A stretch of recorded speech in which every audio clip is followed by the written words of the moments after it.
வணக்கம், நான் Lakshmi. Welcome to post market report. இங்கே 9ஆம் தேதி செப்டம்பர் நிஃப்டியோட high price, low price, closing price இதை வச்சு pivot point R1, R2, R3, support levels S1, S2, S3 கண்டுபிடிச்சிருக்கோம். இந்த லெவல்ஸ் நமக்கு இன்னைக்கு எந்த அளவுக்கு ஹெல்ப் பண்ணியிருக்குன்னு பார்க்கலாம். இங்கே நம்ம பார்த்துட்டு இருக்கிறது 5 நிமிஷம் சார்ட்டு. மார்க்கெட் ஓப்பனிங் 25,000 நமக்கு ஓப்பன் ஆயிருக்கு. அதாவது ரெசிஸ்டன்ஸ் ஜோன் 1ல நமக்கு மார்க்கெட் ஓப்பனிங் ஆச்சு. ஓப்பனிங் ஆகி நிஃப்டி பார்த்தீங்கன்னா பைவட் பாயிண்ட் நோக்கி வந்தது. பைவட் பாயிண்ட்டை பிரேக் அவுட் பண்ணாமல் பைவட் பாயிண்ட் ஜோன்லேயே நமக்கு பேக் ஆகி ரெசிஸ்டன்ட் 1 பிரேக் அவுட் பண்ணியிருக்கு.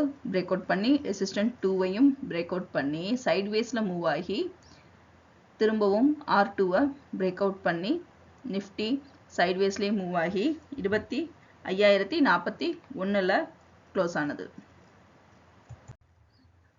நம்ம நேற்று ப்ரீ மார்க்கெட் ரிப்போர்ட்டில் பார்த்துருந்தோம். இன்னைக்கு நிஃப்டி பாசிட்டிவில் சைட்வேஸில் மூவ் ஆகி க்ளோஸ் ஆகும்னு சொல்லி 41 பாயிண்ட்டுகள் ப்ளஸில் நமக்கு நிஃப்டி க்ளோஸ் ஆகிருக்கு. இங்கே நம்ம பார்த்துட்டு இருக்குது 15 நிமிஷம் சார்ட்டு. இங்கே பார்த்தீங்கன்னா நமக்கு மார்க்கெட் சைட்வேஸில் மூவ் ஆகி வந்திருக்கு. அடுத்து இன்னமும் நமக்கு மார்க்கெட் சைட்வேஸில் மூவ் ஆகி அடுத்த ஆல் டைம் ஹையை உடைக்கிறதுக்கு அதிக வாய்ப்புகள் இருக்கு. இங்கே நம்ம பார்த்துட்டு இருக்குது 4 ஹவர் சார்ட்டு. இதில் பார்த்தீங்கன்னா நிஃப்டி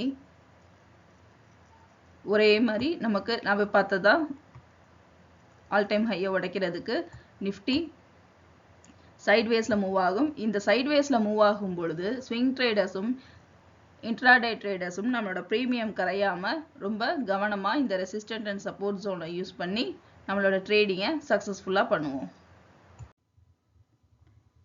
மீண்டும் அடுத்த வீடியோவில் சந்திப்போம். நன்றி, வணக்கம்.